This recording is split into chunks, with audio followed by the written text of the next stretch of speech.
E justamente sobre esse assunto, né, do uso indiscriminado de remédios para emagrecer, vamos falar com o Dr. Marcelo Miranda, que é endocrinologista do Hospital Vera Cruz. Quais são, doutor, os riscos de remédios para emagrecer? Seja muito bem-vindo. Obrigado pelo convite. É um tema muito importante para a gente discutir hoje em dia, porque as pessoas são muito tentadas a buscar esses remédios tão acessíveis pela internet, mas que não têm controle nenhum para sua venda e fazem uma propaganda enganosa e criminosa, justamente porque a gente não sabe nada do que contém dentro dessas medicações. E esse é o grande problema. A gente não sabe nem o que esperar de efeitos colaterais. Eu acho Foco, que ou seja, ele não vai ter nenhuma ação ou ele vai ter um efeito positivo, em alguns casos, por emagrecimento, mas pode ter consequências para a saúde, porque a gente não sabe qual é o perfil daquele paciente, se ele vai tolerar aquela medicação ou não. Mas isso é baseado na busca das pessoas de uma solução mágica. sem dúvida. A gente viu ali que tinham substâncias, né, que são de remédios tarja preta. Substâncias que eram colocadas ali e vendidas como algo que seria natural. Isso é muito grave. Pode causar qual problema num uso indiscriminado, sem saber que a pessoa está usando algo que é, na verdade, de tarja preta na indústria farmacêutica? Esses remédios têm um uso controlado justamente porque o médico é o responsável por avaliar se o paciente pode usar aquele remédio ou não, dependendo da sua condição de saúde. Por exemplo, alguns remédios são contraindicados em quem tem algum problema cardíaco. E se uma pessoa utilizar esse remédio, pode até ter um infarto do coração, um problema relacionado a um AVC, um acidente vascular cerebral. Então é muito grave.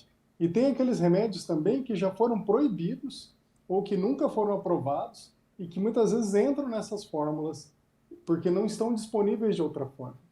Existem medicamentos saudáveis para serem usados aí no processo de emagrecimento?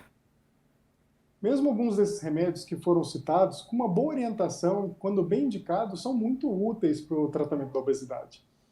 O que acontece é que a gente tem poucas opções de remédios aprovados e seguros para a perda de peso atualmente, por incrível que pareça. Então isso gera uma tentação muito grande das pessoas buscarem outras alternativas. Mas a gente tem, então, atualmente a sibutramina, que é um remédio seguro quando bem indicado, com orientação médica, e a gente tem remédios chamados de segunda geração, que estão muito na moda hoje em dia, mas que também requerem acompanhamento médico, que são conhecidos como os remédios injetáveis para perda de peso. Atualmente, aprovado no Brasil, a gente tem a liraglutida, em forma de caneta, de uma injeção de uso diário. Esses remédios são considerados seguros, mas mesmo assim, se não tiverem acompanhamento médico, podem ter efeitos colaterais e a pessoa não saber como lidar com aquilo e ter alguma consequência negativa. Esse medicamento que o senhor falou, justamente são injeções também que podem ser usadas para diabetes ou não tem nada a ver com essa injeção? É isso mesmo. Essas medicações foram inicialmente desenvolvidas para tratar o diabetes, mas como eles têm um mecanismo de ação que envolve o controle da nossa alimentação também, fazia muito sentido que eles fossem utilizados para perda de peso. Então, estudos foram realizados com pessoas sem diabetes e esses estudos mostram que o remédio é capaz de evitar o desenvolvimento de diabetes, ou seja, protege a saúde dessas pessoas e é bastante seguro.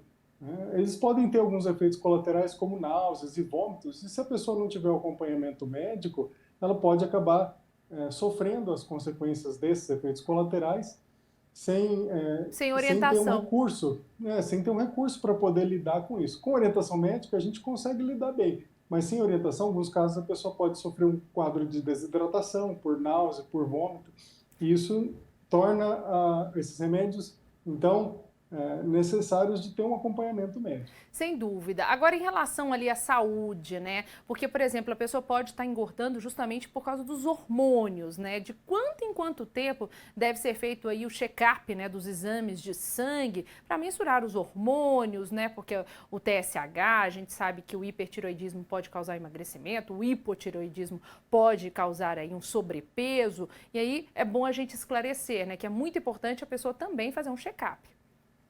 É importante ter a orientação de endocrinologista, principalmente quando a gente está falando de perda de peso, porque a gente precisa descartar a possibilidade de ter doenças hormonais que possam estar contribuindo para o ganho de peso. Então, um exame anual normalmente é suficiente para que a gente faça essa avaliação e possa dar o melhor tratamento para o paciente, direcionar de acordo com o seu perfil hormonal. Sem Aliás, dúvida. dia 1º de setembro é o dia do endocrinologista, então é bastante oportuno que a gente esteja falando aqui sobre isso, né? Que o paciente pode contar com a ajuda de um endocrinologista para ter o acompanhamento da sua obesidade, que é um problema crônico e precisa de um segmento contínuo de um médico. Sim, parabéns então, doutor, antecipado. Obrigado. E eu queria saber então, para a gente fechar, qual que é a maneira mais saudável para emagrecer? Em primeiro lugar, a base de tudo sempre é a alimentação e o comportamento alimentar. Então não basta a gente dizer que a pessoa vai se privar de alguns alimentos e vai ter a incorporação de alimentos, superalimentos mágicos que vão fazer a pessoa emagrecer. Não, a gente precisa ter um equilíbrio alimentar com bastante variedade, mas a gente precisa ter o acompanhamento em relação ao comportamento da pessoa, né? Isso tudo pode ser realizado com acompanhamento concomitante de uma nutricionista, um nutricionista. Aliás, hoje é o dia do nutricionista, então também mais uma menção, parabéns para os nutricionistas que nos ajudam nesse processo. Claro, a atividade física também é muito importante, porque ela vai evitar que a pessoa volte a ganhar peso e que ela tenha uma massa muscular melhor, reduza a gordura localizada, principalmente na região do abdômen, que é a mais prejudicial para o coração. Então, comportamento alimentar, boas escolhas de alimentos e atividade física são a base do nosso tratamento. Os remédios vão ajudar a pessoa a se manter dentro dessa linha de alimentação e de atividade física de uma forma mais tranquila, sem pressão, para que ela vá mais longe nesse processo. Então, o remédio não substitui essas medidas alimentares nem de atividade física, ao contrário, o remédio serve para estimular que a pessoa vá mais longe nesse processo e fortaleça esses bons hábitos para que ela possa, mais para frente, retirar a medicação. Tá certo, então, doutor, muito obrigada pelos seus esclarecimentos. Parabéns novamente. Muito obrigado pelo convite e que todos possam ter uma boa qualidade de vida.